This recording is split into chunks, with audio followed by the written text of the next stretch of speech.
Hello. Goodreads time. I was not prepared for this. I didn't even think about what week it was. I didn't even think about anything. I was in my car this morning getting ready to go to work, getting ready to queue up some videos to listen to while I drove to work, and my feed was all Goodreads reactions. So I guess we're here. We're doing this. I have been waiting all day. I finally got home, and I've been waiting so long to do this. I've been trying to avoid any mentions of this, so I'm going completely blind, completely fresh, reacting to Goodreads Choice Awards. And for me, this is only the sci-fi section. I did not do any predictions this year like I did last year because I wasn't keeping up with what I think Goodreads would put in sci-fi for this category. Like off the top of my head, probably it's gonna be an Adrian Tchaikovsky, probably maybe Dungeon Crawler Carl, probably This Inevitable Ruin, which came out this year. But I really don't have much because sci-fi is such a nebulous term apparently for Goodreads. I have my laptop set up. We're gonna do this. We're at the Goodreads Choice Awards, and I am clicking on vote on the nominees now. Waiting for it to load. Here we go. Okay. Fiction, fantasy, sci-fi. Clicking on sci-fi. Already at first glance. Oh, Yume Kitase. Okay. The ones in Feature Me, I'm not surprised. I've kind of seen that around. Did not want to read it because historical fiction, sci-fi, no thank you. The Book of Lost Hours. I think we've been here before. I've literally never heard of these two before. For fans of the Ministry of Time and the Midnight Library. Okay. I did not like the Ministry of Time. I DNF'd it last year. I'm still upset that it won. So that's already a no, thank you. Let's see what it's actually about. A sweeping, unforgettable novel following two remarkable women moving between post-war and Cold War America and the mysterious time space. A library filled with books containing the memories of those who bore witness to history. Absolutely not. No, thank you. Okay. And then I think we've been here before. With the end of the world predicted, reality bends in an unexpectedly quirky and heartwarming novel about human connection, the meaning of life and death. This seems like it's literary fiction with a sci-fi background. That's the only reason it's here, because it looks like it's about a relationship. It's not about the sci-fi. It's about it. Okay. And maybe I'm wrong. Maybe there is more sci-fi in it, but this seems like literary fiction with some sci-fi sprinkles. So, which tends to be what Goodreads put on here. Okay. This entire row I've heard of. Memory Collectors. I've heard of. Automatic Noodle. Yes. Hamajang Luck. Yes. Death of the Author. I thought Death of the Author ended up being a lot more literary than people expected. I know that part of the conceit is that the character in the novel has written a book about robots or something.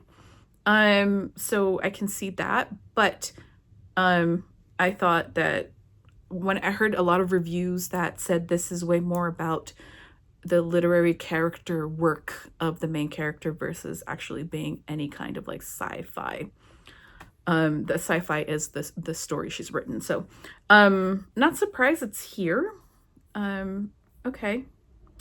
Of Monsters and Mainframes. Yes. Oh my gosh, yes. I'm so happy it's here. Oh my god. I read Of Monsters and Mainframes this year. I really loved it. Like, it's one of those books where it's going to have a specific audience, but that audience, when it hits, it hits. The Poppy Fields, I think, is like a forgetting or going back to remember loved ones, etc. kind of story.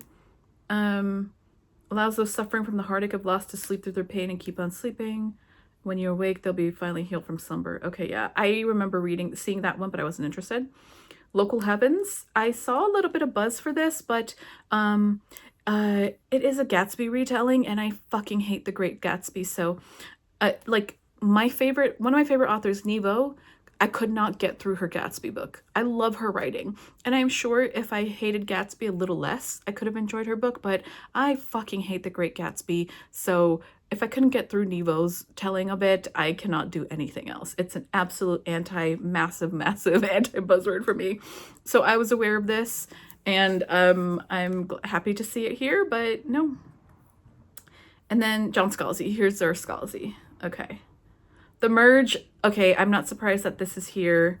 The Merge, I think, is about a character who does some kind of treatment where her mind merges with her, like, yeah.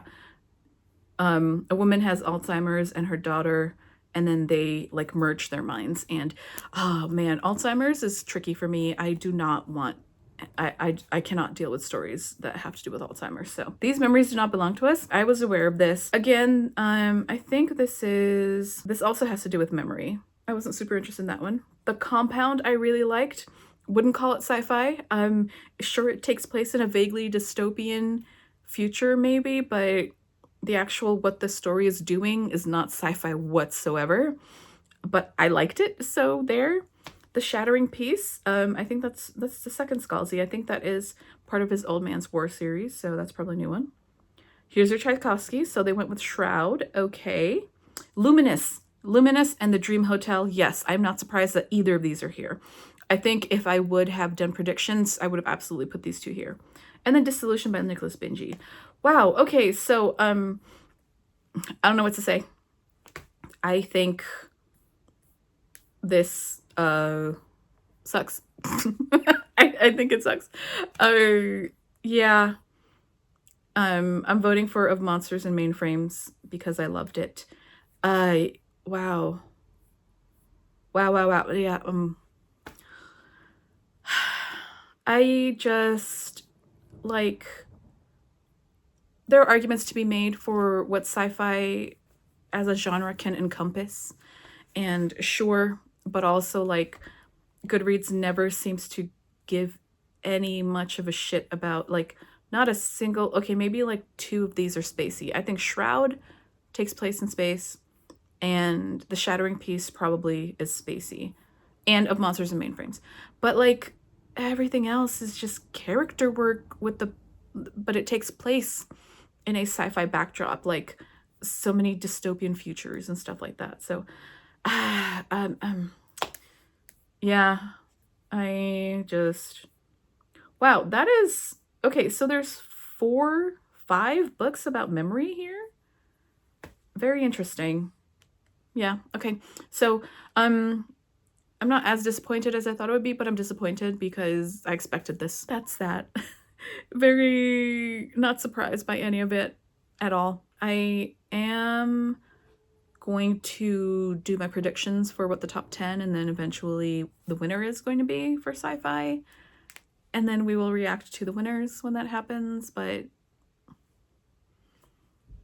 every year, Goodreads is set up to let me down, and they do. So, okay.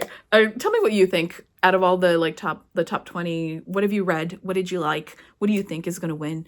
I don't know who's going to win yet. This is such a weird category at this point, so I really don't know. Okay. As always, thanks for watching, and I'll catch you later. Bye.